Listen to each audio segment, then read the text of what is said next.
Welcome to Legal Listening, where audio obiter is our thing. We're Carly and Zach, and we're so glad you're here with us today. Hey, just dropping in to say we're now on Patreon. If you want to support the project, head on over to patreon.com/legallistening, where you can unlock some fun bonus content with me, Zach, and some special guests. Thanks so much for all your support. So today on the podcast, we have a very recent and very topical criminal law decision, the Queen in Simonelli, which just for everybody's kind of geography, this case comes out of the Brampton Superior Court. And Carly, what do we know about Simonelli and why is it so topical? So I saw this going around on sort of law Twitter and beyond a lot because this is a big case that's sort of dealing with systemic institutional delay in this specific geographic area. And I know the judge goes into some detail about the issues regarding systemic and institutional delay at this courthouse and how that has started to affect defendants. So while obviously COVID is sort of running in the background of all of these delay decisions, it's weird because, a lot of the stuff that's coming up recently with delay is COVID related, and this one's not so much COVID related as it is institutional systemic delay related, which, as we know, is also part of the Jordan framework. Yes, and another interesting thing to mention about that is kind of like COVID's ancillary impacts on institutional and systemic delay, because we know I normally chalk it out to about 6 months during the first lockdown in Ontario where court proceedings were effectively shuttered and everything has had to been rebooted. And at the time of this recording, that's kind of happening again, but for a 2-week period. At least in Windsor, we got some memos and notices from the Ontario Court of Justice and the Superior Court of Justice. They're basically putting everything on hold during the emergency shutdown to allow people to stay home.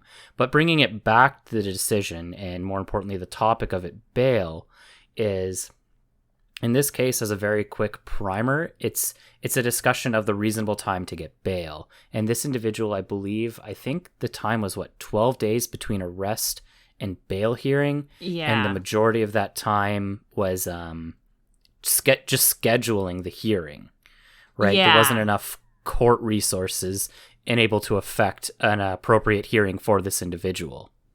Yeah, it was an issue of sort of lack of resources specific to the courthouse in Brampton. I believe the judge mentions that bail specifically at that courthouse has been a problem over a series of years. And the judge is addressing that sort of directly and how that delay in that area is affecting defendants at the courthouse and their constitutional right to bail in a speedy time frame. And he ends up, I believe he stays the charges for abuse of process, yeah? That's exactly what happens, because the delay is so egregious and it's such a trouncing violation, whatever word you want to use, of this accused's charter rights because of systemic delay issues. And I think we got to remember too, when someone's up at the bail stage, they're innocent, right? And that's kind of, I feel sometimes when bail is spoken about in the media, perhaps, that we kind of lose track of the fact that, one, everyone has a right to bail, and two, especially at that stage, they're factually innocent, right? The state is trying to detain somebody who is still innocent until proven guilty before a trial judge or pleads to such. So, this discussion of systemic delay is very important because, again, we're talking about a lot of people's lives and liberty who are at risk here. So I think there's a lot of interesting language in this case, and I know I remember it making the rounds on law Twitter too. I think it'll be around for a while.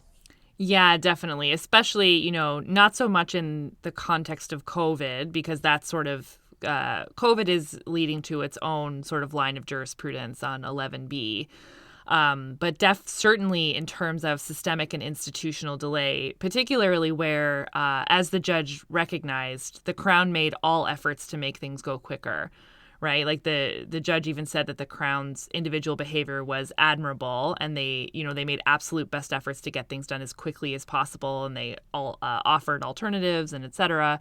but there just wasn't, there wasn't the resources, right? Which is what the finding of the judge was, that there just was a lack of resources on this particular issue in this courthouse. There just, there's not enough bodies to go around to get this stuff done in a timely fashion, which is the definition, right, of institutional delay, especially under Jordan. So. Yeah, and I think just thinking going forward, I know the judge comments that there have been, systemic problems in Ontario going back a long time with bail. And I think kind of an interesting thought, just looking to the future of, using digital courtrooms, hopefully this will be a good learning experience. We can start looking at alternatives to just the traditional way we've done bail hearings before. I don't know. Beats me. We'll see what happens. Yeah. So anyways, this is a great one for all you trial lawyers out there. So I hope everyone enjoys this decision.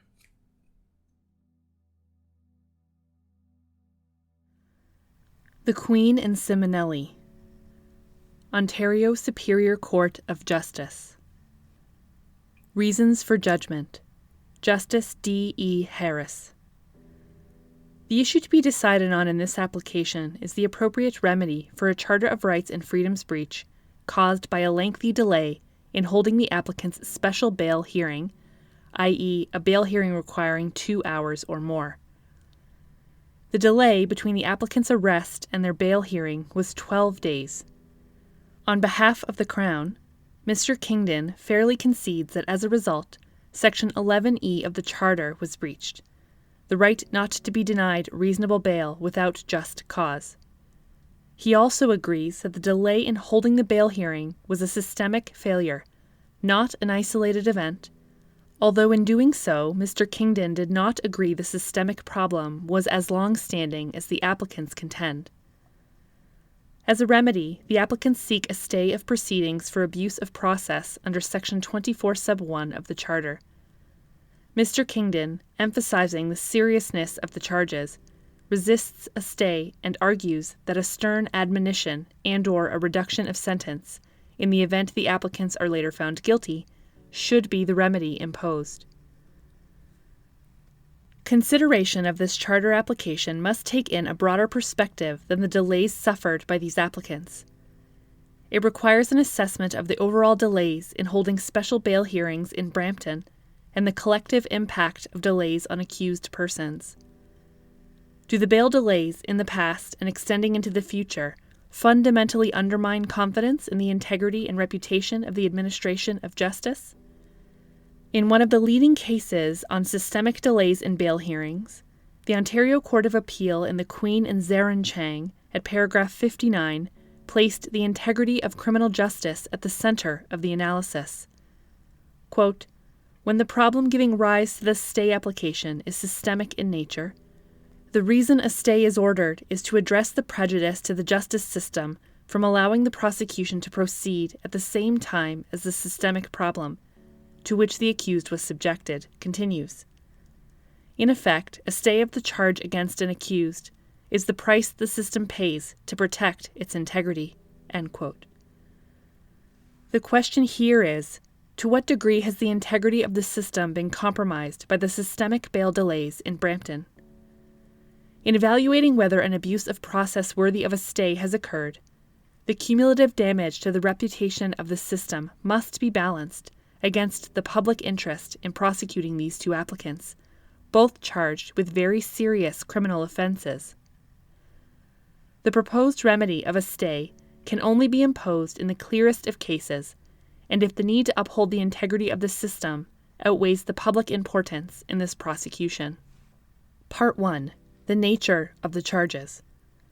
The applicants were charged after an almost 2-year investigation into betting and bookmaking offenses, some of which were allegedly committed by members of a criminal organization. The investigation, dubbed Project Hobart, focused on 30 persons of interest and used various investigative techniques, including wiretaps, the installation of video cameras, police surveillance, and the tracking of vehicles. On the morning of the takedown, December 12, 2019, over 25 accused persons were arrested. More than 50 search warrants were executed. The applicants, who are cousins, have criminal records, but the entries are dated and of little relevance. Both are charged with very serious offenses, including numerous bookmaking offenses and illegal gambling offenses, as well as bookmaking offenses on behalf of a criminal organization, possession of proceeds of crime, and keeping a common gaming house. The synopsis prepared for the bail hearing states that Raphael Simonelli is a prospect for the Hells Angels Niagara Falls chapter. Furthermore, it is alleged that on July 31, 2019, Raffaele Simonelli was in the gaming house located at Unit 9, 680 Silver Creek Boulevard, Mississauga. Investigators had obtained judicial authorization to place cameras inside the unit. From the video surveillance, Raffaele Simonelli was seen removing a handgun from the ceiling. Michael Simonelli took the gun, placed it in a box, and then put it in his car. He drove to Square One Mall in Mississauga. While he was in the mall, police officers smashed the rear window of the car and removed the gun. It was loaded.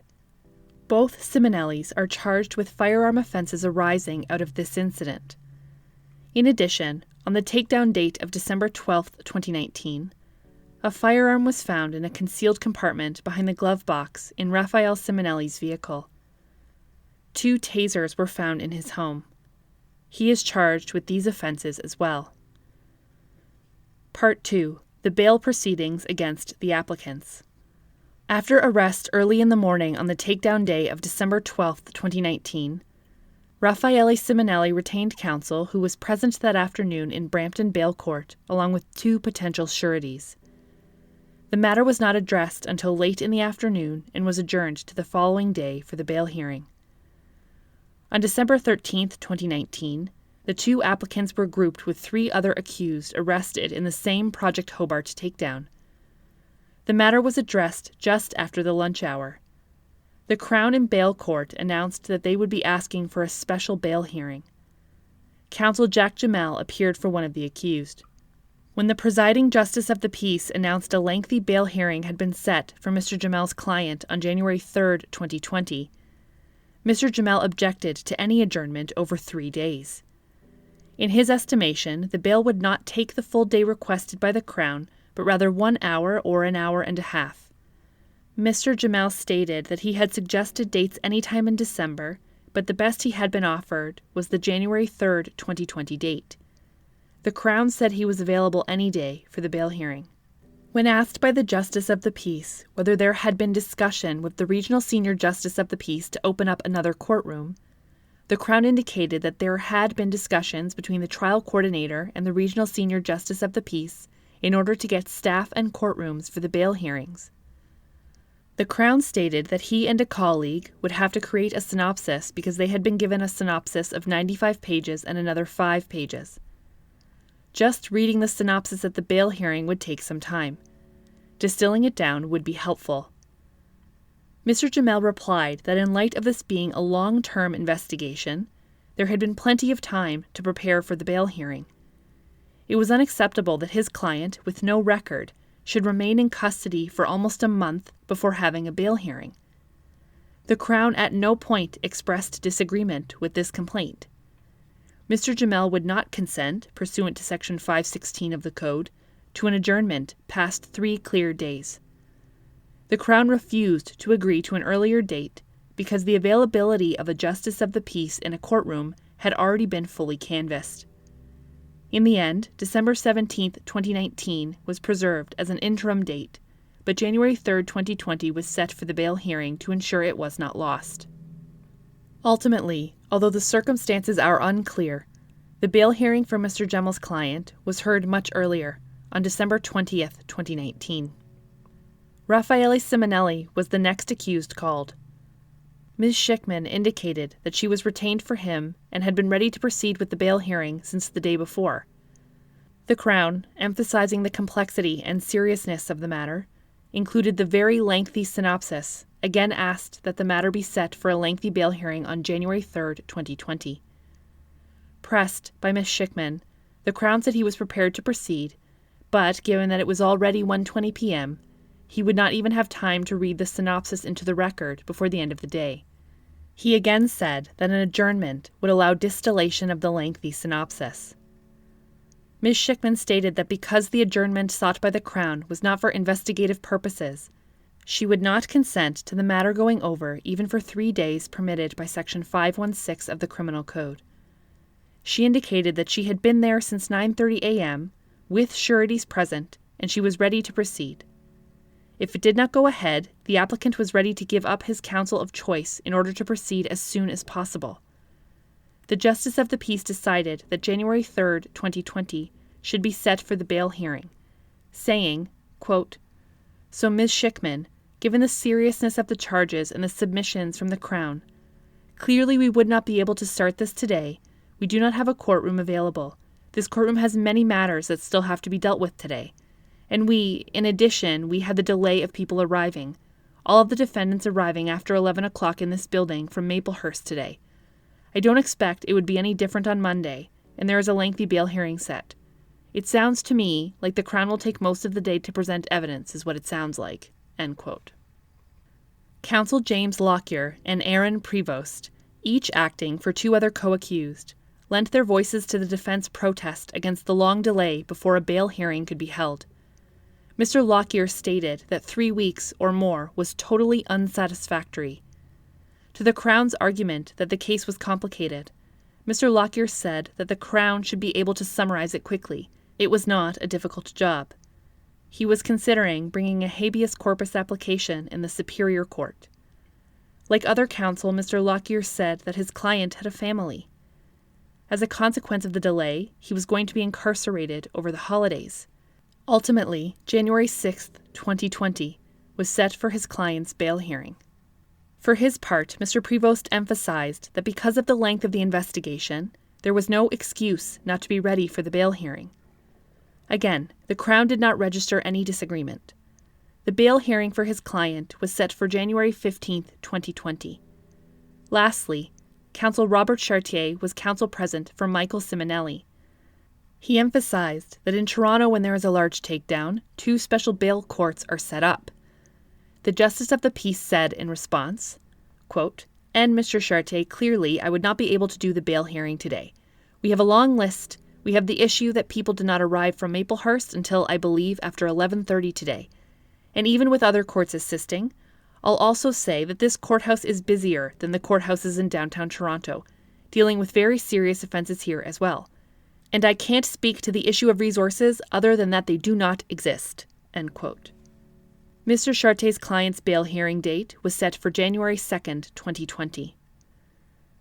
Dissatisfied with the lengthy wait for their bail hearing, the 2 Simonellis filed a habeas corpus application returnable in the Brampton Superior Court on December 24, 2019.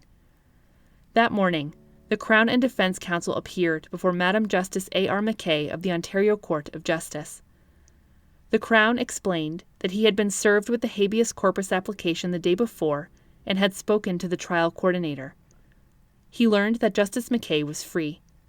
Defense counsel had checked in with the Superior Court judge who was to hear the habeas application and discovered that he had a number of emergency motions and did not have time for the application. Counsel agreed to hold the bail hearing in front of Justice McKay. The bail hearing took the better part of a day. Approximately 50 pages of the 200-page transcript were consumed with the Crown reading in a new synopsis. The synopsis was given to Justice McKay at the beginning of the hearing to allow her to follow along. It was about 35 pages long. Justice McKay reserved her decision. On December 27, 2019, she released written reasons, releasing both applicants on high surety bails. Justice McKay held that the plans for both, including house arrest and responsible sureties, were sufficient to meet secondary and tertiary ground concerns. A review application was brought by the Crown on January 21, 2020, and dismissed by Justice LeMay of the Superior Court the same day. Subpart 1. The integrity of the process was damaged by the systemic delay which occurred in this case. The decision in this case hinges on the balancing of interests under the abuse of process jurisprudence. As put by Justice Moldaver in the Queen and Babos, at paragraph 41, said, quote, "Where prejudice to the integrity of the justice system is alleged, The court is asked to decide which of two options better protects the integrity of the justice system: staying the proceedings or having a trial despite the impugned conduct. This inquiry necessarily demands balancing. The court must consider such things as the nature and seriousness of the impugned conduct, whether the conduct is isolated or reflects a systemic and ongoing problem, the circumstances of the accused, the charges he or she faces, and the interests of society in having the charges disposed of on the merits." End quote. In structuring the approach to the main issue in this case, it should be clarified at the outset that if the delay in holding this bail hearing was a one-off problem, an application for a stay could not be credibly argued. There would be two related obstacles.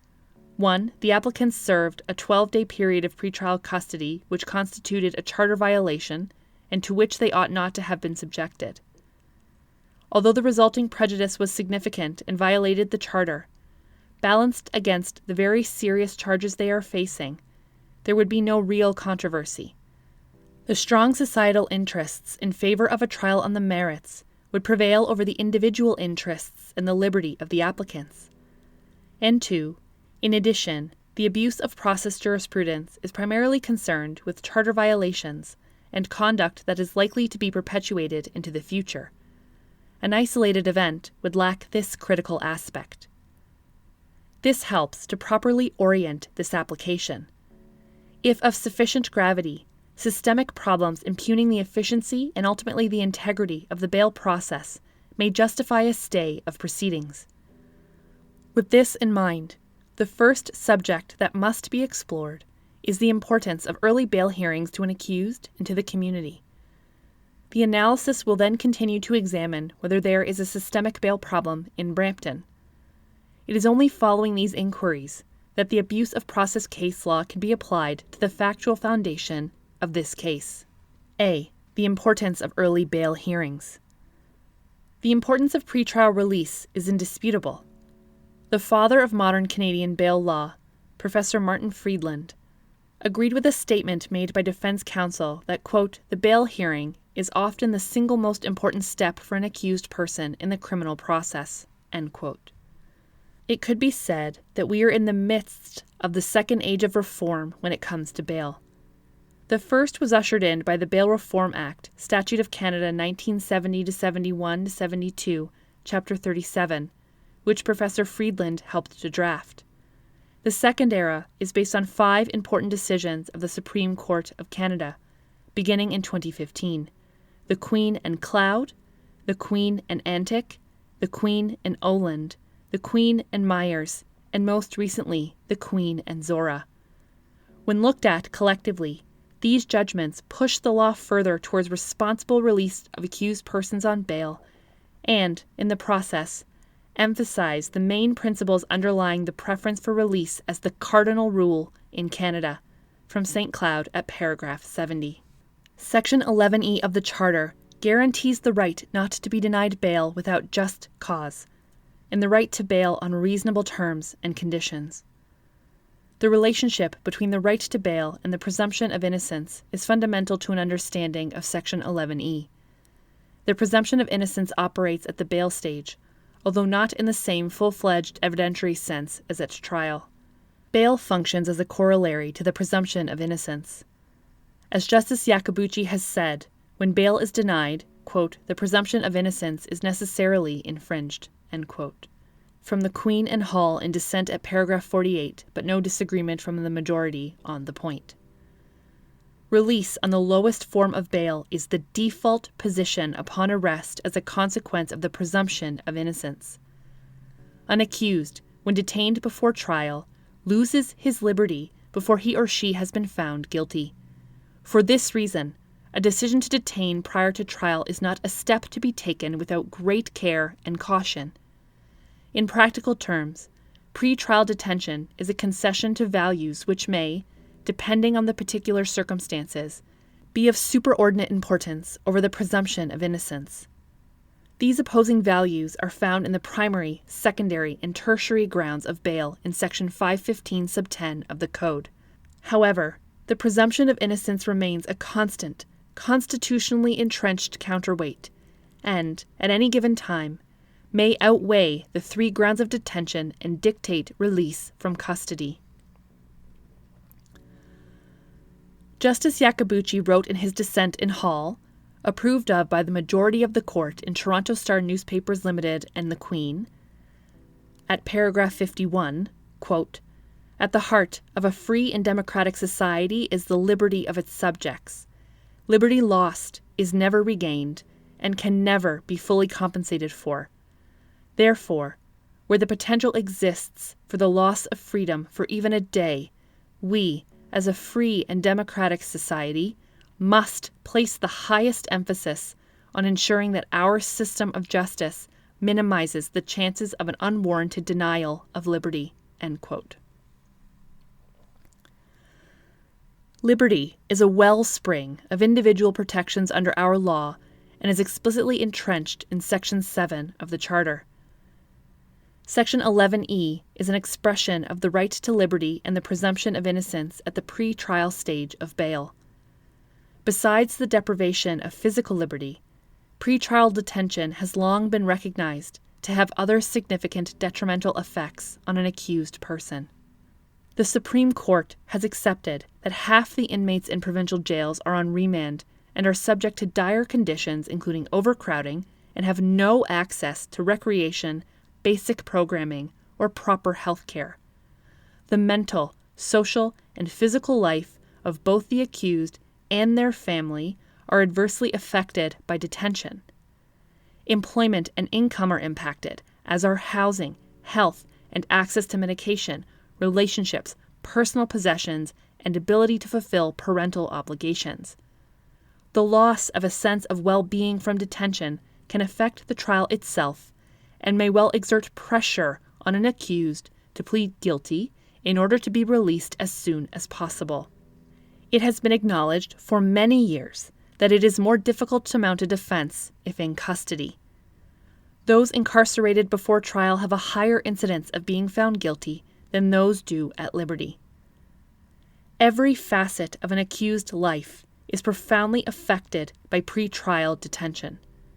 It is incontrovertible that the entitlement to bail release, when appropriate, is fundamental to criminal justice. The principles applicable to bail developed by the courts over the years are, however, of little consequence unless bail is decided promptly following arrest. Expeditious hearing of bails is a first order of priority. In the hierarchy of judicial hearings, a bail hearing must be the first line, ahead of even trials. The pertinent jurisprudence and the directives in the Criminal Code are unequivocal on this subject. As was said in Antic at paragraph 67D, quote, "Release is favored at the earliest reasonable opportunity and having regard to the statutory criteria for detention on the least onerous grounds. This principle must be adhered to strictly." End quote. Both the early commencement and efficient conduct of the bail hearing are geared towards expeditious determination of the bail question.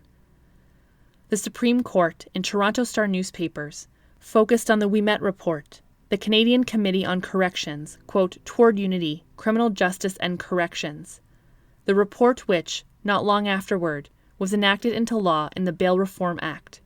At paragraph 11, the Supreme Court said, quote, "The initial period after an arrest is determinative. Pre-trial incarceration could lead to loss of employment and make it impossible for accused persons to fulfill their family obligations, thereby weakening their family and social ties." End quote. The Bail Reform Act, in adopting the Ouimet Report recommendations, brought in 2 key provisions to the Criminal Code to guarantee early bail hearings. First, with respect to the commencement of a bail hearing, Section 503, sub 1, sub a of the Criminal Code requires a police officer to take an arrestee before a justice without unreasonable delay, and in any case, within 24 hours. Read literally, this does not say that a bail hearing must take place within 24 hours of arrest. In practice, however, the 24-hour limitation functions as a presumptive deadline for the holding of bail hearings. As the Court of Appeal has held, quote, "Compliance with the section is not simply a matter of form," end quote. The operative words in Section 503 are without unreasonable delay. The reference to 24 hours simply establishes the outer limit.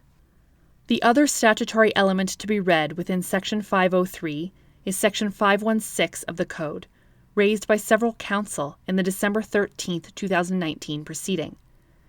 This provision prevents an adjournment of a bail hearing for more than 3 clear days, except with the consent of the accused. The Court of Appeal has said that the Crown does not have an absolute right to an adjournment of bail, even for less than 3 days, unless there is a good faith basis informed by the requirement for just cause. In practice, the 3 clear days rule is not always adhered to. It was not in this case or most of the other cases surveyed by the defense and to be discussed in detail below. And when it is not, the accused remains in custody and defense counsel have few, if any, effective options at their disposal to remedy the violation of Section 516. The short period permitted between arrest and a bail hearing was emphasized by the Supreme Court not only in Toronto Star Newspapers Limited at paragraph 27, but more recently in Zora at paragraph 78. Commenting on the emphasis on the urgency of holding bail hearings, Justice Wagner, as he then was, said in St. Cloud, quote, "This conscious choice to expedite the release hearing is grounded in the importance our society attaches to the presumption of innocence and the right of individuals to liberty, even when charged with a serious criminal offense." End quote. The decision of the Ontario Court of Appeal in Zarin Chang is of particular importance in this application, both on the question of timely bail hearings and the remedy of a stay for abuse of process as a consequence for systemic delays in the bail hearing process. There was a lengthy delay before a bail hearing was held in this case, later found by the trial judge to be systemic in origin. For the time being, it is sufficient to refer to the Court of Appeal's comment with respect to bail hearing delays. Quote, "In a speech to the Criminal Lawyers Association on November 28, 2009, our colleague, Justice Mark Rosenberg, referred to Professor Friedland's 1965 report on the bail system in Toronto. Professor Friedland said that the law should abhor any unnecessary deprivation of liberty, and positive steps should be taken to ensure that detention before trial is kept to a minimum. Unreasonably prolonged custody awaiting a bail hearing gives rise to a breach of Section 11E of the Charter." End quote. The Villada case referred to in Zarin Chang is an important early case on bail delays. It arose out of our jurisdiction in Brampton. As early as 2002, Justice Casey Hill was critical of bail adjournments going beyond the statutory limits. Quote, "Where a person, arrested and detained for a bail hearing, is taken before the court within 24 hours of arrest, and the prosecution and the accused are prepared for a show cause hearing, a hearing should forthwith be held whenever possible. In a jurisdiction such as this, serving a population of nearly 1 million persons, bail courts run 7 days a week. An arrested person should not face the prospect of having to, in effect, make an appointment for his or her bail hearing. Unjustified detention includes unreasonably prolonged custody awaiting a bail hearing. The routine adjournment of bail hearings, other than at the request of the prosecutor or the accused as, quote, not reached cases, is an entirely unacceptable threat to constitutional rights, a denial of access to justice, and an unnecessary cost to the court system. We must remain vigilant not to lapse back into the pre-charter regime described in 1965 in the Report of the Royal Commission into Civil Rights, the McRuer Report, which said at Volume 2 at page 743, "There appears to be a widespread indifference to the injustice done to accused persons by reason of unnecessary incarceration pending arraignment." End quote. This was one of the first warnings of the inadequate attention being paid to holding bail hearings with reasonable dispatch. Justice McMahon, one of the most experienced Ontario judges in criminal law, said 10 years later in the Queen and El Badri, quote, "It is obvious under our criminal law, a person charged with offences, even exceptionally serious offences, is entitled to have their bail hearing in a timely fashion, even if the case is complex, difficult, or will take time for a bail hearing to be conducted. I recognize at the outset that there are tremendous pressures on the Ontario Court of Justice. It suffers from a heavy caseload and limited judicial and court resources. Saying that, the lack of resources cannot trump the accused's rights to have a timely bail hearing. I find that it is unacceptable that an accused must wait 12 days to have a bail hearing when they are presumed innocent. It breaches the accused's Charter of Rights, and I find it would bring the administration of justice into disrepute. The resources must be found to ensure timely bail hearings." End quote. Finally, Justice Trotter has written in his book, quote, "With time being such a monumental concern when it comes to bail, generally speaking, it is essential that a bail hearing is conducted as soon as possible." End quote, from the Law of Bail in Canada. In summary, the authorities establish that the necessity of holding a bail hearing immediately following arrest and detention is a matter of constitutional magnitude. An accused's liberty and the presumption of innocence are at stake. When a bail hearing is delayed because of lack of resources or inefficient use of resources, the accused is denied bail without just cause, contrary to Section 11E. These are fundamental values at the very center of criminal justice. B. There have been systemic delays in holding prompt bail hearings in Ontario. In Set Up to Fail, Bail and the Revolving Door of Pretrial Detention, Canadian Civil Liberties Association and Education Trust, by A. Deschman and N. Myers, a report heavily relied upon by the Supreme Court in Zora, the authors, in commenting on the unacceptable growth of the remand population, say at page 8, quote, "It is not so much a function of more people being denied bail. Rather, it is the result of more people being held for a bail hearing and the bail decision taking longer to be made. This means that not only are more people being detained after being charged, but they are spending a longer period of time in remand custody." End quote. Later in the report, the authors examine bails in Ontario at page 32. Quote, "The continuing situation in Ontario merits particular attention, as a number of cases have recognized and condemned the systemic delays in the bail system." End quote. The authors then proceed to examine several bail delay cases, Villada, Zarin Chang, and the Queen and Jevons. The authors also interviewed justice system participants and made in-court observations. They noted a substantial percentage of bail cases not reached because the court ran out of time. While noting several initiatives that were being looked at, the authors conclude that, quote, "Given the long-standing systemic nature of the issues, more emphasis on concrete action is necessary." End quote. The report recommends, page 34, quote, "Recommendation 3.5. The Ontario government must make immediate and concrete steps to end ongoing unconstitutional adjournments in bail court. As a starting point, policy should ensure that the courts have the resources to remain open until individuals who are ready to have their bail hearing have been addressed." End quote. There is no indication that this has been implemented. With respect to the Brampton case of Villada, the report refers to the affidavit detailing systemic delays filed in that case by the Peel Criminal Lawyers Association. The affidavit found that congestion and protracted hearings lead regularly to bail hearings not being reached. The Set Up to Fail report agreed with Justice Hill that this was an unacceptable threat to constitutional rights. Reports prepared on behalf of the federal government reach the same conclusion with respect to chronic delays in having bails heard. Quote, "Delaying justice is denying justice, an urgent need to address lengthy court delays in Canada," end quote, by the Standing Committee on Legal and Constitutional Affairs, also relied upon by the Supreme Court in Zora, recommended that delays in bail hearings must be addressed. In Research and Brief, Assessments and Analyses of Canada's Bail System, Department of Justice Research and Statistics Division, it is stated at page 1 that, quote, "Bail problems are a national issue," end quote, calling for national leadership and a coordinated approach across the country. The report states at page 2, quote, "Bail observations in Canada have illustrated how bail usually takes more than one appearance, contributing to delay and efficiency concerns in Canada's criminal courts," end quote.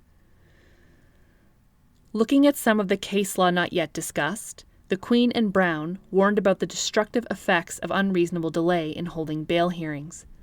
In that case, after a sweeping investigation by the Toronto police, 100 people were arrested in the early morning hours of June 13, 2007.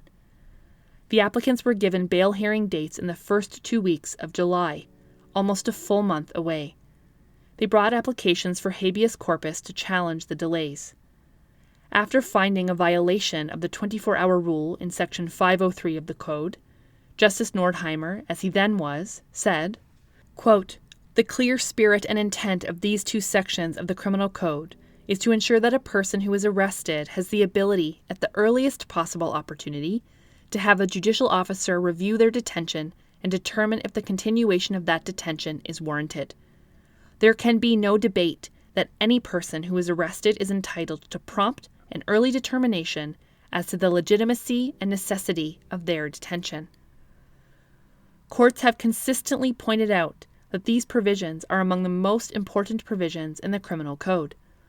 For example, in the Queen and Simpson, Chief Justice Goodridge said at page 386 that Section 503 may be one of the most important procedural provisions of the Criminal Code. The liberty of the subject is dominant. A person not convicted of an offense should never be held in custody except in accordance with constitutionally valid provisions of the Criminal Code or other legislation. In my view, what has occurred to date in this case is improper and it is unacceptable. Regardless of the nature of the charges and the circumstances surrounding them, each of these applicants was entitled to have their rights respected and to be accorded the safeguards provided by our law." End quote. In a part of the reasons particularly germane to the case at hand, Justice Nordheimer criticized the system for not being prepared well in advance to conduct bail hearings for the large number of individuals being arrested in that case.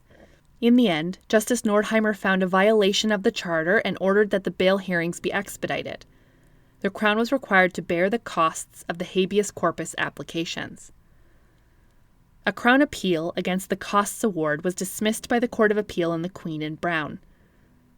Justice Sharp supported each and every finding made by Justice Nordheimer, including the conclusion that the situation was improper and unacceptable, and that the cause was the failure of the Crown to make arrangements for the massive intake of detained persons. Justice Nordheimer's cost award was affirmed on the basis of a systemic failure on the part of the prosecution to respect both the statutory and charter rights of the respondents. In the Queen and White, a Brampton case, Justice Durno dismissed a habeas corpus application for costs based on a bail delay of 29 days. The clerk in court had obtained the date from the trial coordinator. The circumstances of the setting of the bail 29 days into the future were unusual. The inexperienced per diem Crown, the defense lawyer, and the justice of the peace were all unfamiliar with the 3-day clear requirement in Section 516 of the Code. Although an earlier date could almost certainly have been obtained by a request of the trial coordinator, Justice Durno was of the view that this ought not to be required in order for a prompt bail hearing to be held. He was highly critical of the participants for setting the date 29 days in advance, saying of the Crown that, quote, "fundamental principles and rights cannot be ignored," end quote. Nonetheless, it was a relevant consideration on the cost issue that no request for an earlier date was made.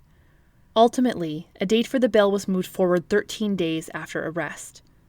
In White, no attempt was made to show that the delay was systemic in nature. The costs application was dismissed.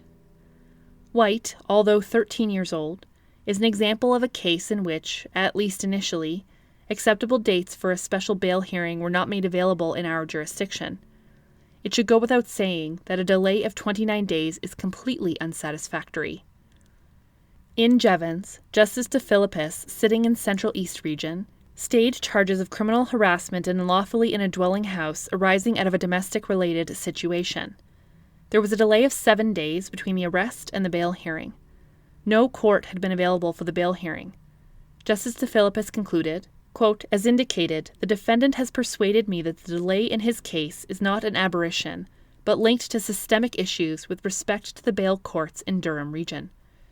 There are several factors that contribute to the problem: facilities, the practices of the Crown, and some justices of the peace with respect to sureties, the historical reluctance of judges to assist with contested bail hearings.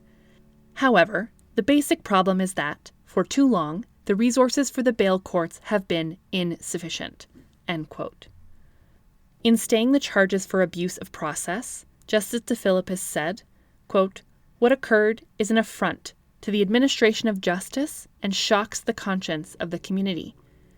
This is one of those rare cases in the residual category described in Arcand. Notwithstanding several appearances over a period of 8 days, the defendant remained in custody because the court was too overburdened to do anything other than repeatedly remand him. Significantly, this was not an isolated problem. The lack of institutional resources had been a problem for at least 1 year. There is no doubt that other accused persons were also severely affected. I am confident that Canadians would be offended by this state of affairs. To allow this prosecution to proceed would undermine public confidence in the judiciary. In these circumstances, the only appropriate remedy is to stay the proceedings." End quote. Moving on to Zarin Chang, the Court of Appeal sent the matter back for a retrial because the trial judge had failed to balance the seriousness of the charges against the nature and impact of the charter violation. In their findings, the Court of Appeal agreed that Section 516 of the Code and Section 11E of the Charter had been breached by the bail delay. The court concurred with the following description of the systemic nature of the problem made by the trial judge at paragraph 24. Individuals have been allowed to languish in custody awaiting show cause hearings. The serious nature of this matter could only be remedied by the most significant remedy available, that being a stay of the charges." End quote. In the Queen and SB, the delay in the commencement of the young person's bail hearing was 12 days. The trial judge found a charter breach, but in light of the seriousness of the firearms charge against the accused, held that the public interest tipped the balance towards continuing the prosecution against him. Justice Rosenberg, dismissing the appeal for the court, held that the delay before the bail hearing began was unacceptable and a charter breach. There was a routine practice or protocol to adjourn bail hearings in every case that would last longer than 2 hours. This was offensive to fair play and decency. Justice Rosenberg concluded, however, that it was open for the trial judge to give significant weight in the balancing process to the seriousness of the charges. The Crown at trial had argued that the delay was a one-time problem, and the trial judge had found that the delay was not systemic in nature. The delay appeared to be an isolated event. The defense appeal was dismissed. Lastly, the Manitoba Court of Queen's Bench recently released a judgment severely critical of bail delays in the northern part of that province, in the Queen and Balfour. The two matters before the court had already been disposed of, and a stay was therefore not available. One delay was 3 weeks, the other was 7 weeks. Costs were ordered. Justice Martin found that there was a long-standing and glaring systemic problem. The breaches were predictable and were arguably institutionalized by court policy. Part C. There is a systemic problem in holding prompt bail hearings in Brampton. The case law and reports reviewed above establish that there have been systemic problems with having bails heard promptly in Ontario. More specific to this case, as conceded by Mr. Kingdon, there is a systemic problem in getting special bails heard in Brampton. The only issue is the extent and seriousness of the problem. In my view, the jurisprudence, the survey the applicants have conducted with respect to calendar year 2019 in Brampton, and a Crown memo from October 5, 2020, establish a serious and long-standing problem in scheduling prompt special bail hearings. 1. The Survey of Special Bail Hearings in 2019. Ms. Schickman retained a court transcriptionist by the name of Dalton Wells to examine bail hearings in 2019. Transcripts were ordered of 60 bail hearing days randomly selected, approximately 5 days per month.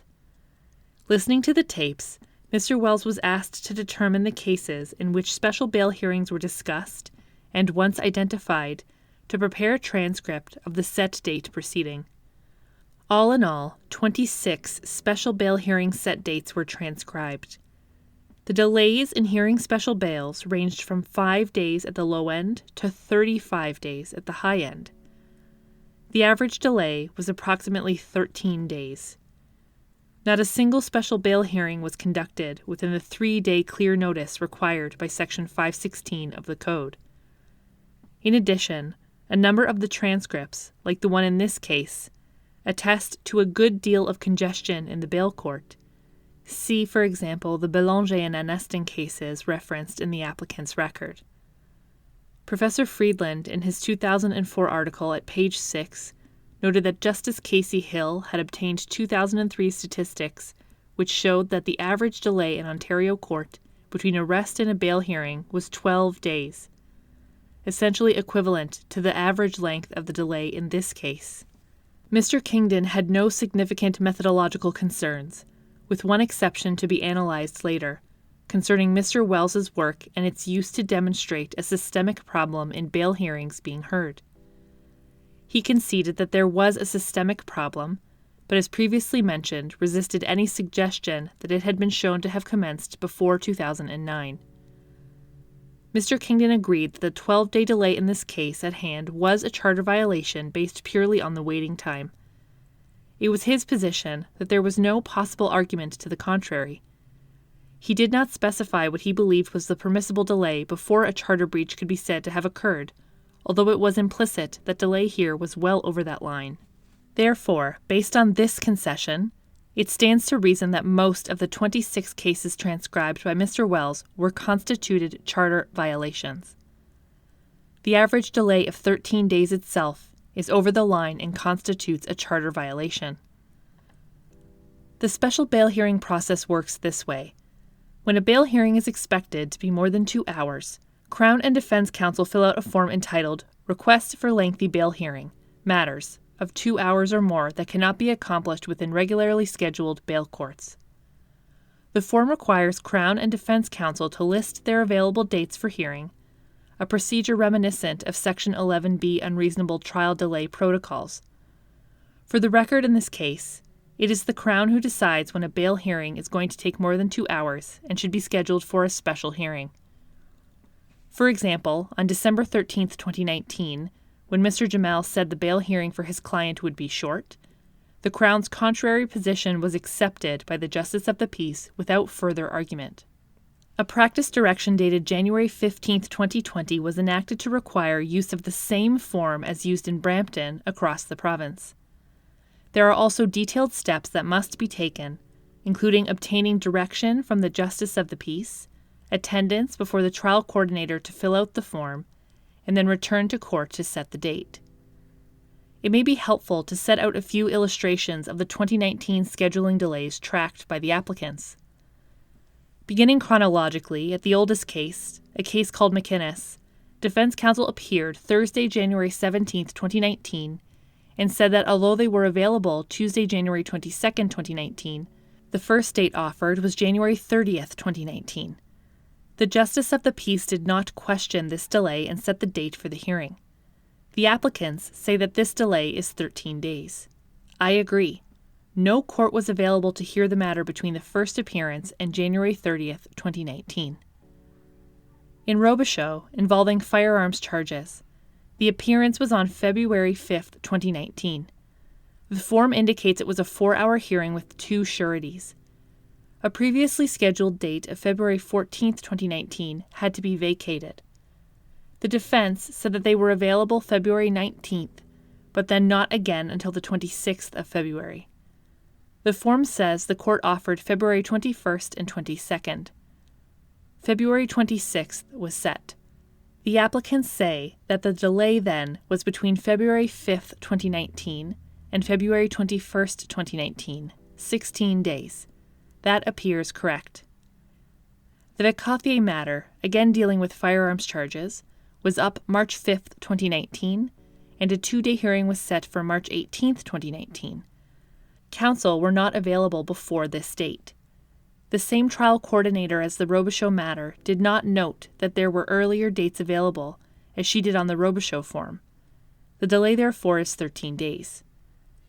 The robbery case of Hilton, expected to be 2 to 3 hours, was up March 18, 2019, and a bail hearing was set for March 27, 2019, 9 days away.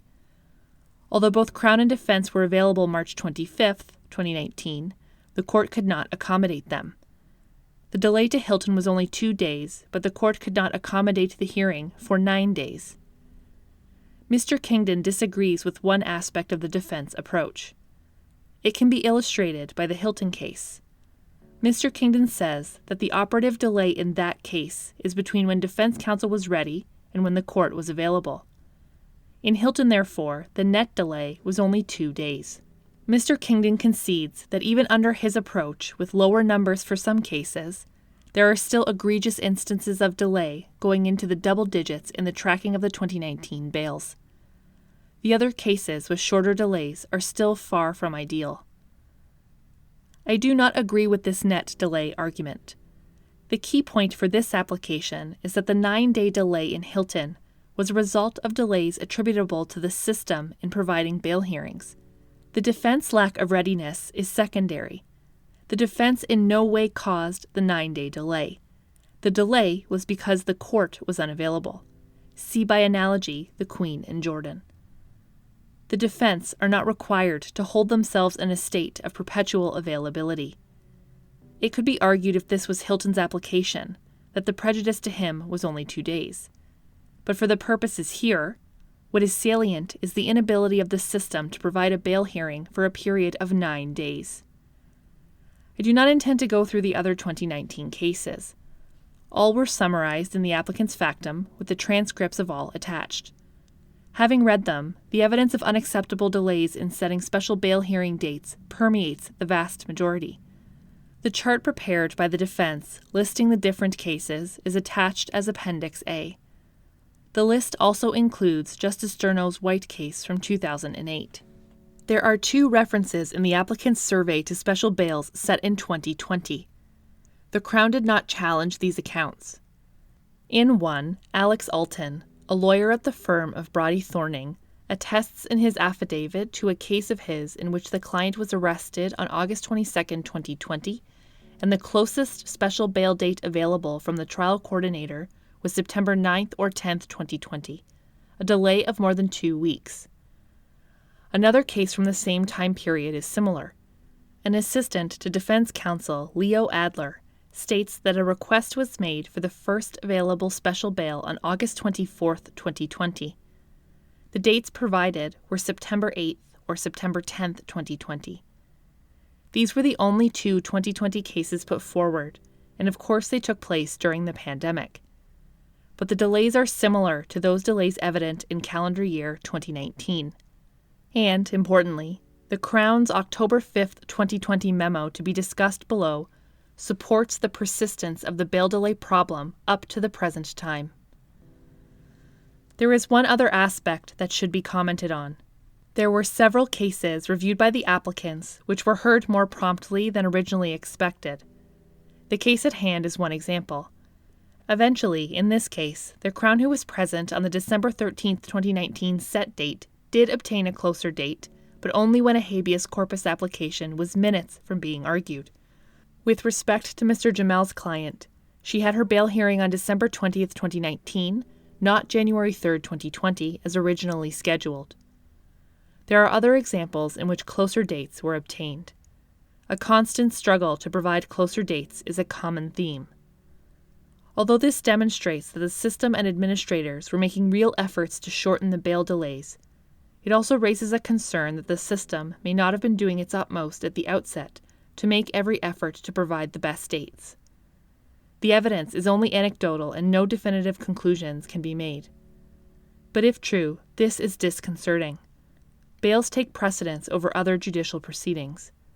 A Crown at bail set date where the hearing is set many days, if not weeks, ahead is a witness to a charter breach. One would expect efforts to be made to move heaven and earth to provide the best date from the outset and avoid a charter violation. Lastly, on May 11, 2020, after COVID appeared, another practice direction was issued by the Ontario Court of Justice. There is a detailed protocol with respect to special bail hearings expected to be more than 2 hours. It is said that they are expected to proceed based primarily on a written record. a bail hearing conference is called for to plan for the conduct of the hearing. It is stipulated that the Crown and defense should file written materials ahead of time, including to be filed by the Crown. The information, synopsis, criminal record, relevant witness statements, and an outline of the Crown concerns with respect to 3 grounds for detention. The defense is to file a detailed release plan and surety declarations. There was no evidence put before the court to indicate that these measures, aimed at reducing the duration of bail hearings, had yet had any effect. Nor did Mr. Kingdon rely to any significant degree on improvements this practice direction or the January 20th practice direction could bring about, which would weigh to any measurable degree against a stay. However, it is reasonably clear that the general concept of this practice direction is encouraging. If it is followed, it will inevitably have some impact in condensing special bail hearings, but it is at best only part of the solution. 2. The Crown Memo of October 5, 2020. The Crown's factum states in reference to this memo at paragraph 12, quote, "The Crown Attorney's Office for the Region of Peel is conscious of ongoing challenges concerning the timely scheduling of lengthy bail hearings in the Brampton Courthouse." End quote. Similarly, in oral submissions, Mr. Kingdon acknowledged that the delay the applicants experienced in having their bail hearings heard in a timely manner was not an anomaly within the 2019 timeframe. If there could be any doubt that there is a major systemic problem in scheduling lengthy bail hearings, it was dispelled by this memo of October 5, 2020. It is entitled, quote, "The Setting of Lengthy Bail Hearings, Administrative Issue," end quote. It was written by the Crown Attorney for Peel, Darrell Allison, and is addressed to the local administration judge, His Honour P. Monaghan, and the local administrative justice of the peace, Her Worship S. Burton.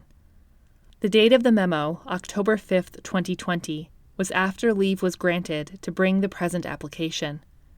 It was, however, before the full argument was made on November 23, 2020. This case was not mentioned in the memo. In summary, the memo suggests an amendment to the request for lengthy special bail hearing form to address delays in hearing bails, and also recommends that the justices of the peace address on the record, in court, consent to adjourn bail hearings beyond the 3 days permitted by Section 516.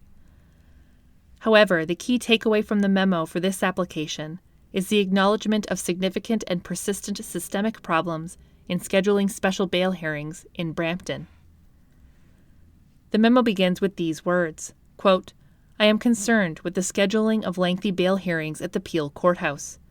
The specific concern of the Peel Crown Attorney's Office is the delay in scheduling these hearings beyond the 3-day remand allowed in the Criminal Code of Canada without the explicit consent of the defense." End quote. After quoting Justice Hill's caution from Villada that an accused person should not have to set an appointment for a bail hearing, Ms. Allison continues, quote, "However, because of the volume and resourcing issues, this is precisely what is taking place on a near-daily basis in the bail courts. Hearing dates are being set that would require an adjournment, which would be per se unlawful without the consent of the accused, which is neither sought nor given. The issue has been the subject of past litigation both here in Brampton and elsewhere before judges of the Superior Court and the Ontario Court of Appeal. Those courts have condemned the current practice where it has led to delays in holding a prompt bail hearing. Remedies, including costs against the Crown, have been ordered and upheld on appeal, yet the practice of requiring lengthy adjournments to schedule bail hearings persists." End quote. After discussing the case law, including Villada, Brown, White, Zarin Chang, and S.B., Ms. Allison continues, quote, "Where the Crown is granted a 3-day adjournment as per the Queen and Williams, the cases cited above establish that an accused is entitled to a bail hearing as soon as he or she is ready to have one. A further delay of several days due to the trial coordinator's office being unable to offer an earlier date may be a violation of the accused's rights under the Criminal Code in Section 11E of the Charter.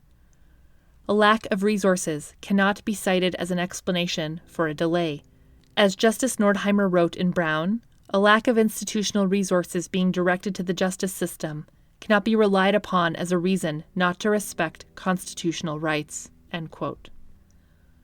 This memo suggests that the special bail hearing form be amended to indicate that the court relies on counsel for the accused to raise any issues arising from the scheduling of lengthy bail hearings. The proposal then specifically suggests that the accused should raise the matter with the trial coordinator, the presiding justice of the peace, and contact local administrative justice of the peace Burton. Similarly, although noting that Ms. Allison would not presume to suggest wording to be used in court by justices of the peace, it is noted that an adjournment beyond 3 days requires the accused's consent under Section 516. If the accused is not consenting, it may be prudent that before the accused return, that counsel and the Crown be directed by the justice of the peace to approach the trial coordinator's office in an effort to obtain earlier dates. There was no indication at this hearing of any actual changes in practice brought about by the memo in the month and a half between when it was written and the argument in this case. The efforts by the Crown Attorney, albeit in the wake of the filing of this application, to candidly acknowledge the systemic nature of the bail delay problem is admirable. In addition, her effort to suggest measures to tackle the current dysfunction is to be applauded. It bears mentioning, however, that given the position in the case law that the state is wholly responsible in making available prompt and timely bail hearings, the efficacy of these measures is questionable. For example, the Court of Appeal in Zarenchang, quoting from paragraph 66 of the Lada, reproduced above, stated the correct legal conclusion at paragraph 44. Quote, "The Crown's position also fails to recognize the right of an accused to a prompt bail hearing and the responsibility of the Crown to see that it happens." End quote. In fact, in a passage quoted by Ms. Allison in the memo reproduced above, Justice Nordheimer and Brown said that insufficient institutional resources could not justify a denial of rights. Furthermore, the placing of the onus on the accused to obtain closer dates was specifically rejected by Justice Durno in White at paragraph 32. An analogy can be made to the unreasonable delay of a trial case out of Peel, the Queen, and Askov. If there is no realistic choice to choose an earlier date, acquiescence to the inevitable cannot relieve the system of its fundamental responsibility to provide resources to ensure that bail hearings are held. One would hope that the system, presided over by justices of the peace or trial coordinators, will, as a matter of course, provide the earliest possible dates for a special bail hearing. The best date should go not to the lawyer who complains the loudest and with the most persistence. In summary, the memo is not unlike the circumstances in Zarenchang, where the establishment of a committee in Central East to study the issue of bail delays was key evidence leading to the court's conclusion that there was a very significant, long-standing systemic problem in that region. The following, then, is a summary of the facts culled from the Crown October 5, 2020 memo, current to that date. 1. There is a problem with the scheduling of special bails at the Peel Courthouse in Brampton. 2. Delays occur in scheduling bail hearings beyond the 3 days permitted by Section 516 of the Criminal Code. 3. Special bail hearings are being scheduled beyond the 3-day maximum period without consent from the accused being requested or being given. This may constitute a charter violation. And 4. The practice persists of lengthy adjournments and delays to schedule special bail hearings. Mr. Kingdon's position was that the memo and the applicant's survey of 2019 were incapable of showing the problem existed before the 2019 calendar year. I cannot agree. It can be inferred from the fact that it was felt the memo was necessary and the tone and content of it that the problems described were not of recent origin. The Court of Appeal at paragraph 71 of Zarenchang said, quote, "The systemic problem of delay was recognized in York Region for some time. At least a year, and no doubt for some time before, the regional Crown Attorney found it necessary to appoint a committee to study the matter." End quote. There is no indication that the problem in Brampton referred to in the memo had recently cropped up or that it was caused by special circumstances. Furthermore, the nature of the problem itself is such that it is unlikely to have come out of nowhere with no advanced warning. Faced with the evidence garnered by the applicants and the warning provided in their own memo, The Crown could have adduced evidence to demonstrate the problem was a momentary one, if this was true. But there was nothing in evidence or argument which tended to support such a conclusion. For these reasons, I reject the Crown's submission that the problem in holding timely bail hearings only surrounds the 2019 time period. In Zarin Chang, the Court of Appeal found that there was more than sufficient evidence to show systemic delay, including the date actually set and statements by the Justice of the Peace about the congested bail hearing system. There was, in addition, the striking of the committee to study the problem and the trial judge's finding that compared with other jurisdictions like Toronto, York Region had fewer bail courts. In the case at hand, the evidence is at least as strong. The applicant's 2019 survey, the Crown memo, and the circumstances revealed by the December 13, 2019 appearance to set a date, in the absence of any contrary evidence, establishes beyond any question a long-term systemic delay issue. Although I believe that the delay problem has been going on for much longer than a year, it should be mentioned that a problem of this nature continuing for a year is serious in and of itself. Finally, the observations derived from the Crown memo are to some degree confirmed by a letter dated January 9, 2020, just after the December 24, 2019 bail hearing in this case, from the Criminal Lawyers Association to the Associate Chief Justice of the Ontario Court of Justice and Coordinator of Justices of the Peace. This letter was part of the applicant's record. In it, 3 members of the executive of that body expressed concern with respect to special bail hearings taking place in Brampton, London, Thunder Bay, and other jurisdictions in Ontario.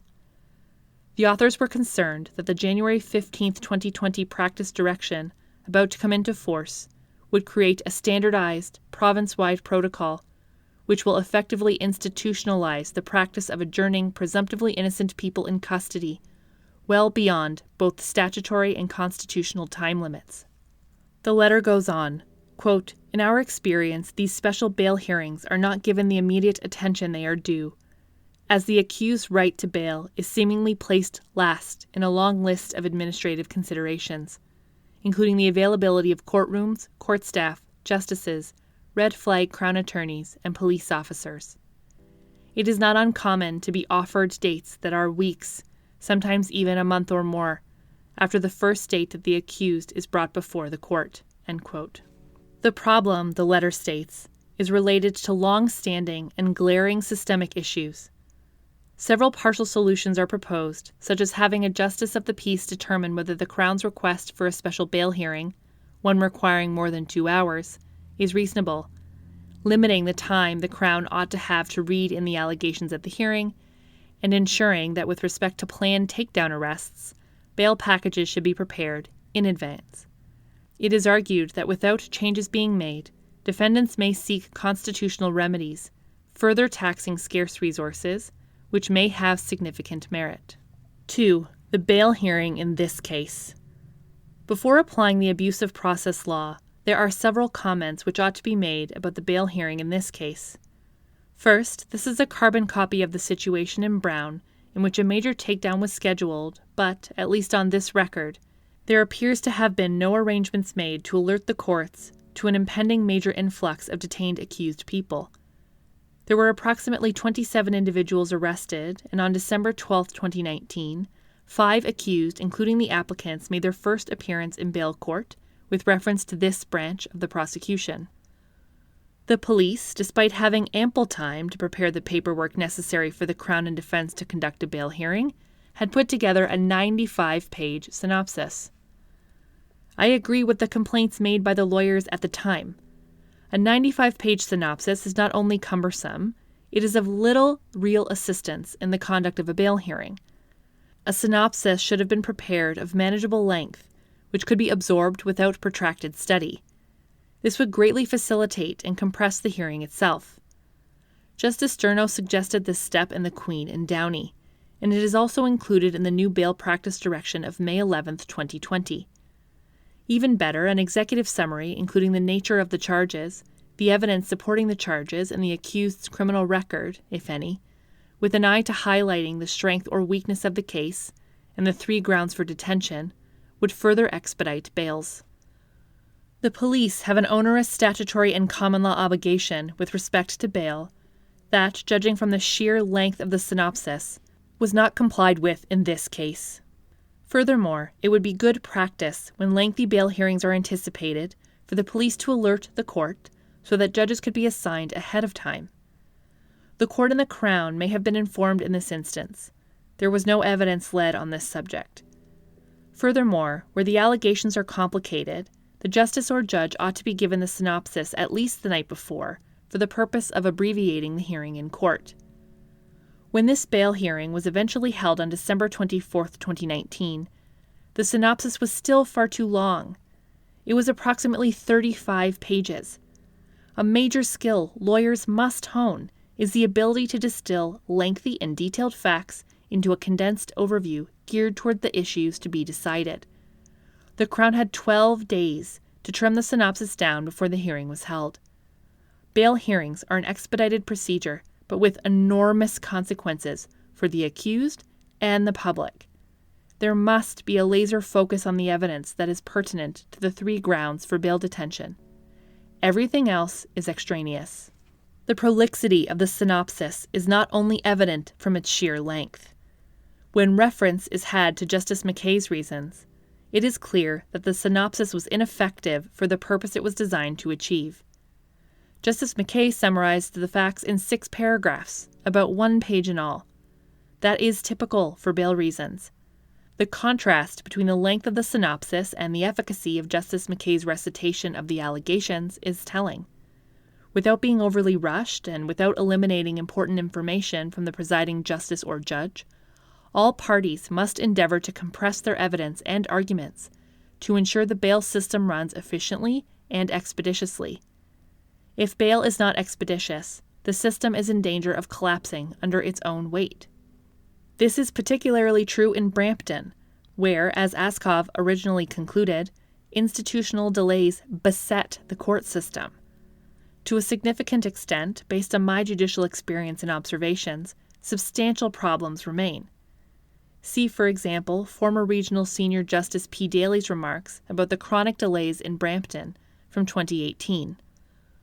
In this case, the bail hearing with the proper synopsis and the streamlining of the evidence of the sureties, the hearing ought to have been completed in approximately half the time it actually took.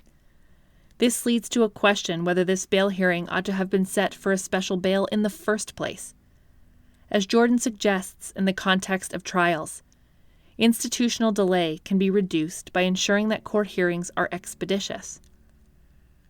Perhaps it is the importance of bail to both accused and the Crown that in some instances leads to the hearing being unduly protracted. That, however, has detrimental consequences all the way down the line, substantially contributing to backlog. 3. Have the applicant succeeded in demonstrating an abuse of process for which a stay ought to be imposed? Abuse of process cases fall into 2 categories. First, misconduct can impair a fair trial, and second, there exists a residual category in which the fairness of the trial is not impugned. The main issue becomes the integrity of the process. The present case is in the residual category, as the charter violation committed will have no impact at trial.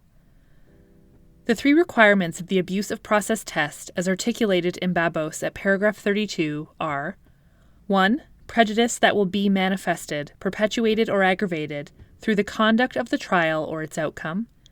The state conduct must be offensive to societal norms of fair play and decency, and harmful to the integrity of the justice system. 2. No adequate alternative remedy is available for the prejudice. And 3. Where it is the residual category in issue, there must be a balancing of the interests in favor of a stay against the societal interests in a decision on the merits. A stay can only be imposed if it is the clearest of cases. The exploration of bail hearing delays above leads to several conclusions. 1. The authorities have stressed for many years the fundamental importance of bail, and, with that, the necessity for an early determination of the bail question. 2. There have been systemic problems in Ontario over a number of years in holding prompt bail hearings after arrest. These problems have been raised forcefully and repeatedly in the case law as well as in extrajudicial reports. 3. The evidence demonstrates that there have been ongoing systemic bail delay problems in Brampton. The problem is not a new one.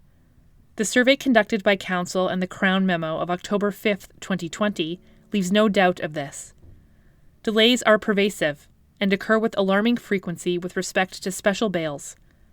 The delay problem was clearly in evidence at the December 13, 2019 hearing in this case.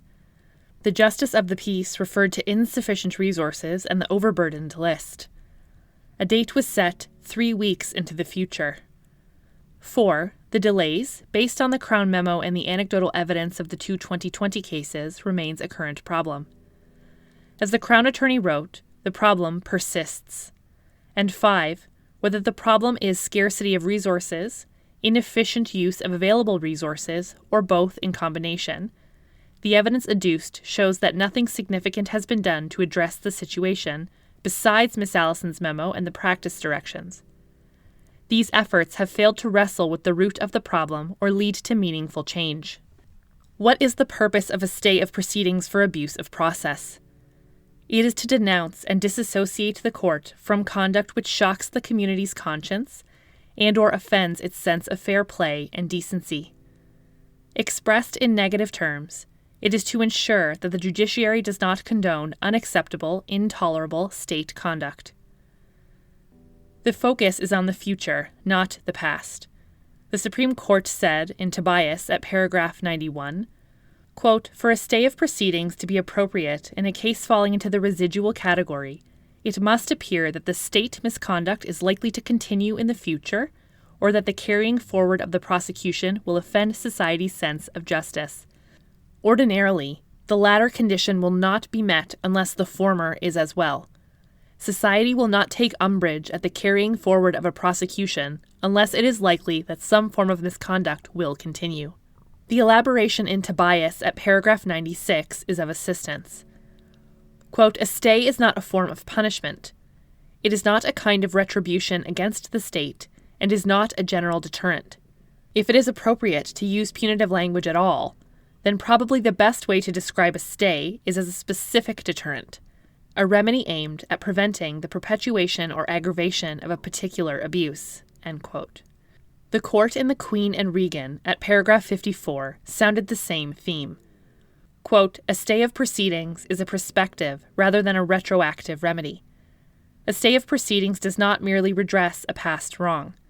It aims to prevent the perpetuation of a wrong that, if left alone, will continue to trouble the parties and the community as a whole in the future." End quote. In Babos at paragraph 39, Justice Moldaver held that the ultimate issue was, quote, "whether proceeding in light of the impugned conduct would do further harm to the integrity of the justice system." End quote. Justice Moldaver continued on at paragraph 39 to clarify, quote, "The goal is not to provide redress to an accused for a wrong that has been done to him or her in the past. Instead, the focus is on whether an alternative remedy short of a stay of proceedings will adequately disassociate the justice system from the impugned state conduct going forward." End quote. There are some similarities between stays for abuse of process and the exclusion of evidence remedy under Section 24 sub 2 of the Charter. Exclusion is not for the purpose of deterring the police, although that may be a happy consequence.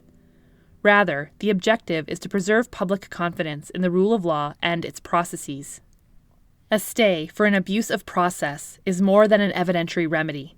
It goes to the right of the executive to prosecute. It includes the concept of encouraging and preserving public confidence, but also has a more proactive purpose with the express intention of altering government action or inaction in the future. While appreciating the perspective and ameliorating aim of a stay for abuse of process, the overarching purpose of a stay is to protect the integrity of the system. The authorities make it clear that courts are not permitted to stay proceedings just to get things done. As guardians of the Charter, upholding and safeguarding Charter values into the future is the central facet of the abuse of process remedy. There was some suggestion in Raffaele Simonelli's factum that there is no need for the balancing test from Step 3 of Babos. I disagree. balancing is always required with a residual category case. The Court of Appeal sent back Zarenchang precisely because the trial judge had not gone through the balancing required and had not considered the societal interest in prosecuting the case on its merits. In Babos, Justice Moldaver specifically approved of Zarenchang in this respect, at paragraph 43.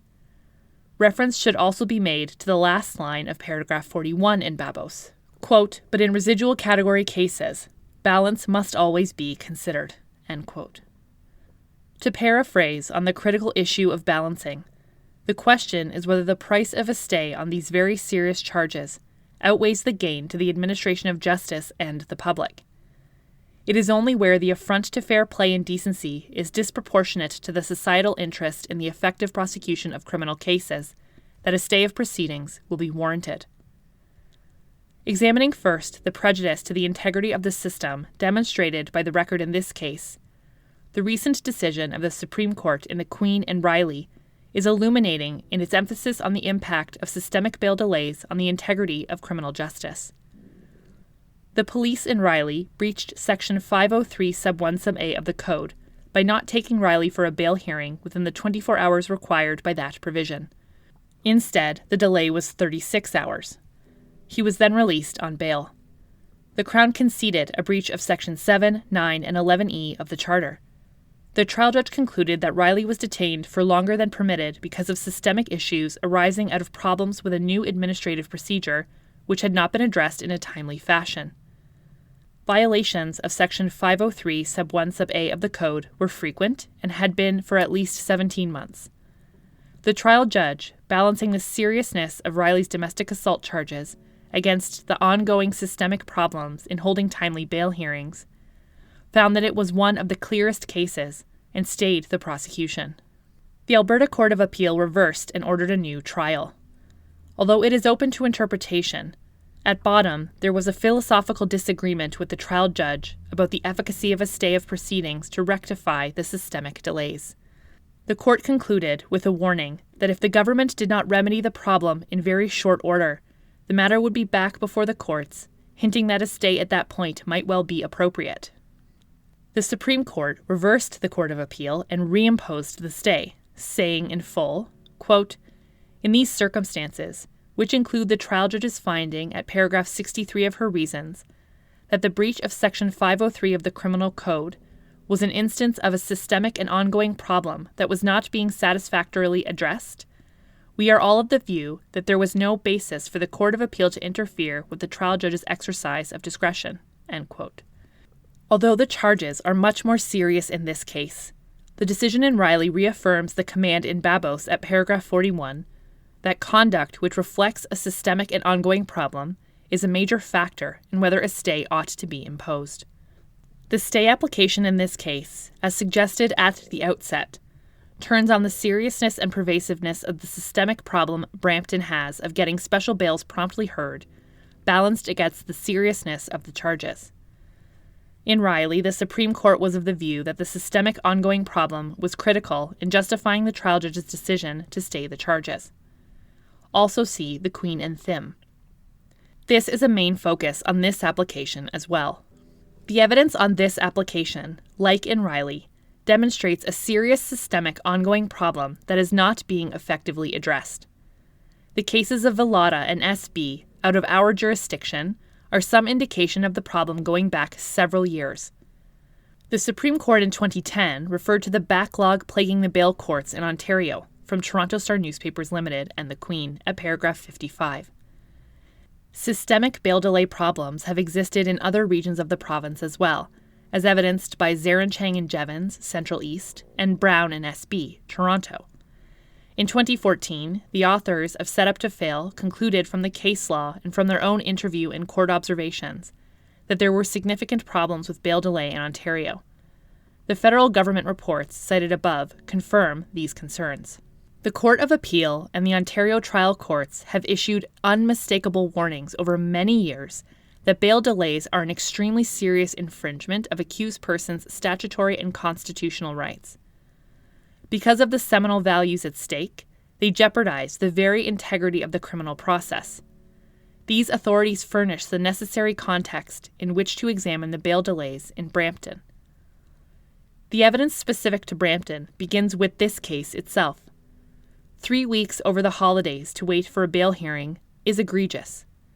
This was the best date that could be provided, even with the involvement of the Regional Senior Justice of the Peace. It was only fortuitous that the bail hearing was held 12 days after arrest, shocking enough in itself. The Justice of the Peace on December 13, 2019, said that, quote, "And I can't speak to the issue of resources other than that they don't exist," end quote. Despite a chorus of loud complaints from defense counsel on that date, the best the system could originally accommodate was a bail hearing 3 weeks away. It is often difficult to evidence systemic delay beyond the case immediately at hand. In my view, the applicants have successfully done so. The Survey of Special Bail Hearings in 2019 indicates that the criminal code is routinely violated, and the Section 11E right not to be detained bail without just cause repeatedly infringed. The violations are frequent, they are substantial, and they are serious. In confirmation, the Crown's Office acknowledged in their memo that there is a serious, persistent, and ongoing problem. In my opinion, the problem is not of recent origin, nor, based on this record, can it be positively attributed to any specific cause. Clearly, however, defense counsel cannot be saddled with responsibility for it. All that can be said with assurance is that the government is the origin of the problem, and the government must be the solution to the problem. The 12-day delay in this case is of the same length as criticized in several of the main cases, including Jevons, 7 days, which led to a stay, later cited with tacit approval by the Supreme Court in Toronto Star newspapers at paragraph 55, and SB, 12 days. In the latter, Justice Rosenberg agreed that fair play and decency had not been maintained.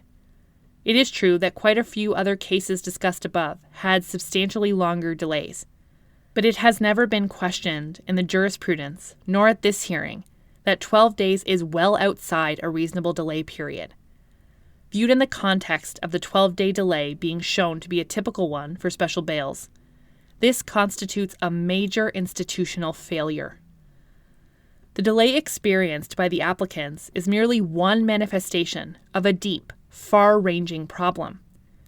Those who await an opportunity to be heard and released on bail in contravention of the most sacred principles in the criminal law, the presumption of innocence and the right to liberty. These are core charter-protected rights. The Chief Justice's words in Myers aptly describe the underlying cause. Quote, "Delays in routine bail and detention matters are a manifestation of the culture of complacency denounced by this court in Jordan and must be addressed." End quote. The problem being a relatively long-term one, it is safe to say that complacency has set in. The criticism in Jordan of trial delays applies equally to delays in hearing bails. Quote, "A culture of complacency towards delay has emerged in the criminal justice system. Unnecessary procedures and adjournments, inefficient practices, and inadequate institutional resources are accepted as the norm and given rise to ever-increasing delay. This culture of delay causes great harm to public confidence in the justice system. It rewards the wrong behavior, frustrates the well-intentioned, makes frequent users of the system cynical and disillusioned, and frustrates the rehabilitative goals of the system." End quote. Unreasonable delay in bail hearings bears some similarity to unreasonable delay in trials, but there are significant differences as well. Bail delays are much less conspicuous than trial delays. The prejudice caused by bail delays, although exceedingly harmful, is easy to overlook. Once the bail hearing has been held, the delay in holding the hearing may often be forgotten. If there is a detention order, it might be thought that an earlier hearing would not have reduced the accused's prejudice. If released, counsel, relieved that their client has regained their liberty, will often turn their immediate attention to the charges and to trial. But, although not as high profile, it is likely that the causes of bail delays are not all that different from trial delays. In both, resources, their availability and utilization, and the complacency of participants are the main issues. The delays revealed in this application display a significant degree of indifference and complacency towards an accused's liberty interests. The alarm bell has been sounding for decades now. But at least in Brampton, no progress seems to have been made. A blind eye has often been turned to the delays. Maybe it is hoped the problem will go away on its own. The delays take place with respect to special bail hearings in particular. These bail hearings, like the one at hand, generally involve serious and complicated allegations. Perhaps it is thought that the accused in these types of cases ought reasonably to expect that they must wait to have their liberty adjudicated upon. This is misconceived. While clearly a more involved and complex hearing may take somewhat longer to be scheduled and heard than a typical bail hearing, this is no excuse for the delays of the length exposed by counsel in this case. In addition, bail hearings with multiple accused, like this one, may be given somewhat more latitude than bails for accused who do not have co-accused. But the applicant's survey dealt primarily with single accused, and the delays were similar in length to the delay experienced here. The Crown did not attempt to justify or mitigate the delay in this case by arguing that it was attributable to at least in part there being multiple accused. Public confidence is integral to our system of justice and, specifically, to the bail system. The importance of maintaining the confidence of the public is explicit in the tertiary ground of bail in Section 515(10)(c) of the Code. Chronic bail delays diminish the public's faith in the administration of justice. Concluding on the central question of whether the violation of Section 11E of the Charter will likely continue into the future, the issue stressed in Tobias, Reagan, and Babos, there is every reason to believe the problem will continue. This case is similar to Riley in this respect.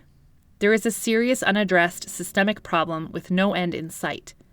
It can be inferred that the problem beginning significantly before 2019, as established by the applicant's survey, is no different today. Nothing of substance has been done to intervene and change the direction. The inference that the problem is current and continuing is powerfully reinforced by the Crown memo of just a few months ago from a key participant in the criminal justice system.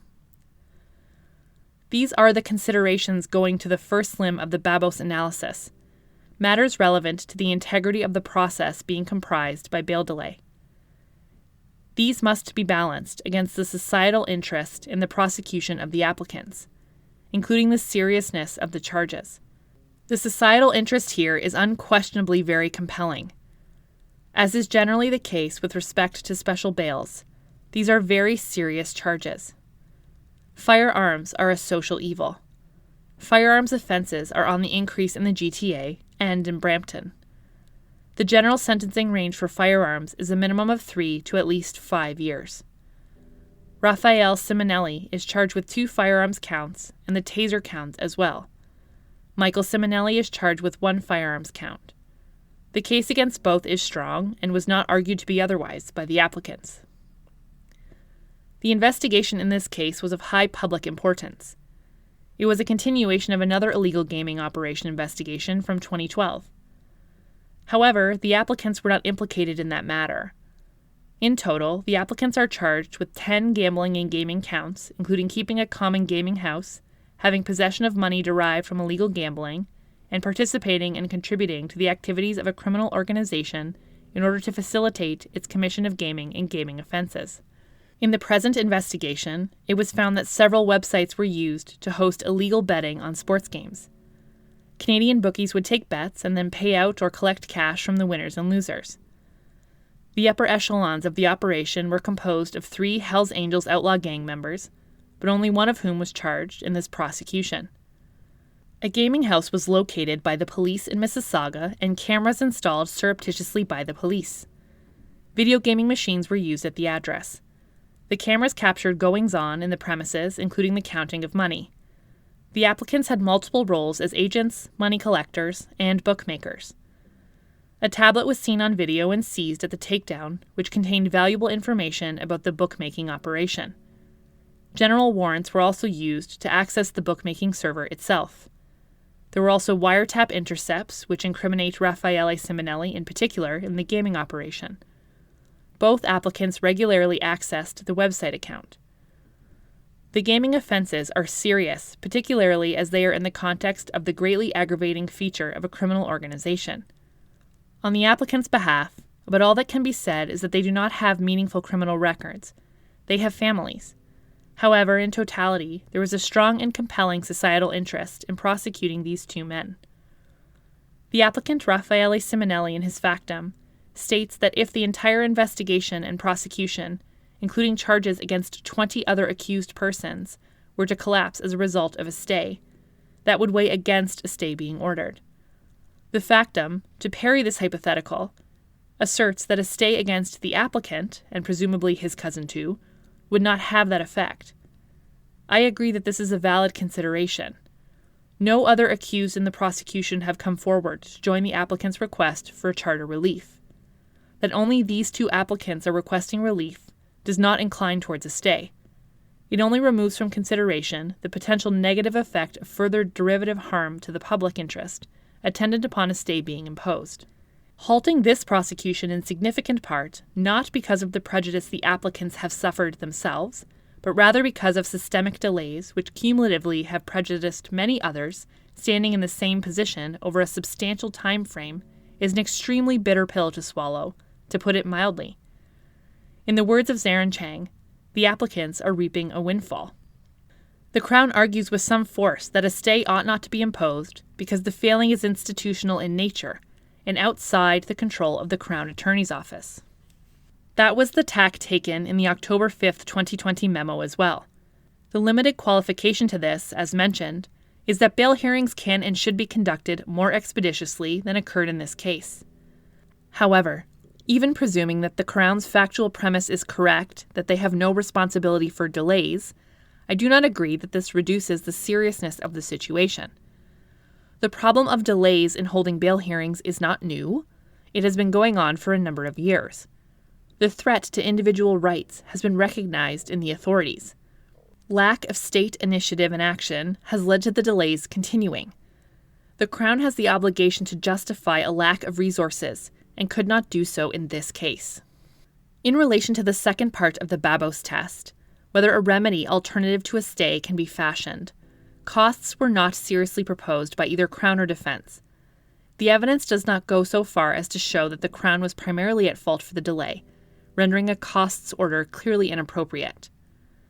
The reduction of sentence is the most viable alternative remedy. It is contingent, however, on the accused persons being found guilty. The case against the applicants is strong, and there is every possibility that they will be sentenced eventually. However, a contingent remedy, in my view, is not commensurate with the impact and duration of the bail delay problem unearthed by the applicants. It would be quite inadequate to disassociate the court from the problem. Moreover, it is urgent that the dysfunction be tackled now. Immediate attention is required.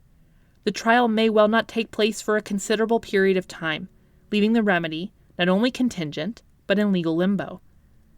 In this aspect as well, a sentence reduction would not be responsive to the nature and extent of the ongoing charter violations prevalent in Brampton. An admonition is not, in my view, sufficient either. The cases and other authorities canvassed in this judgment essentially function as admonitions expressed over a period of now 20 years. Their consent is unequivocal. At least 2 Ontario cases have specifically mentioned the possibility of stays being imposed, Zarin Chang and Brown. In fact, in Zarin Chang, a case decided 10 years ago, it was said at paragraph 66, quote, "It may be that a stay of the charges against this respondent is an appropriate price for society to pay in order to correct a serious systemic failure in the bail system in York Region." End quote. But the problem, at least in Brampton, despite the multiple warnings coming from the courts and the government itself, persists. The integrity of the administration of justice is being undermined in the eyes of the participants, the accused, and the public. There appears to be no answer on the horizon. A stay is a drastic, rarely imposed remedy. The clearest of cases and the balancing process are both to ensure that only exceptional cases are stayed. To deprive the state of the right to prosecute such serious criminal allegations must be a last resort. In the circumstances of this case, the price of a stay is undeniably steep. Against these considerations, however, a reasonable, informed member of the public would be offended and shocked by the long-standing problem of delays in having special bails heard in Brampton and the probability that these delays will continue. In view of the fundamental importance of Section 11E, fair play and decency have not been maintained. Bail delays of the nature and extent demonstrated are a blot on the administration of justice. Pervasive, substantial delays in adjudicating on the accused's liberty after arrest, a vital judicial function, lie very high on the scale of egregiousness. A system that cannot provide an accused with the basic entitlement of a bail hearing with reasonable promptitude is broken on the most fundamental level. It is most regrettable that it has come to this. Sadly, the long-standing nature of this problem and the profoundly detrimental effect on countless others not before the court, coupled with the virtually inevitable perpetuation of delays into the future, requires a stay. The gain in the administration of justice from a stay supersedes the high price that must be paid. In my view, the applicants have met their burden, despite the manifest seriousness of these charges.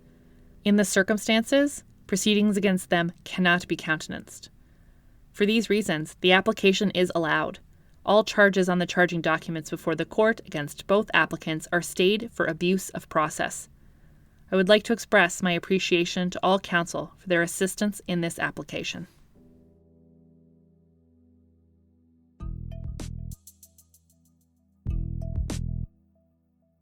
Thanks for the listen, friend. I hope you're able to enjoy that case and learn something new from it. Legal Listening is founded by Zach Battiston and Carly Lyons. It is hosted by Zach Battiston, Carly Lyons, and you, our listeners. Executive produced by Zach Battiston, Carly Lyons, and Anthony Radomile. Audio engineering by Anthony Radomile. Graphic design by Julie Lundy. Check her out online at julielundyart.com.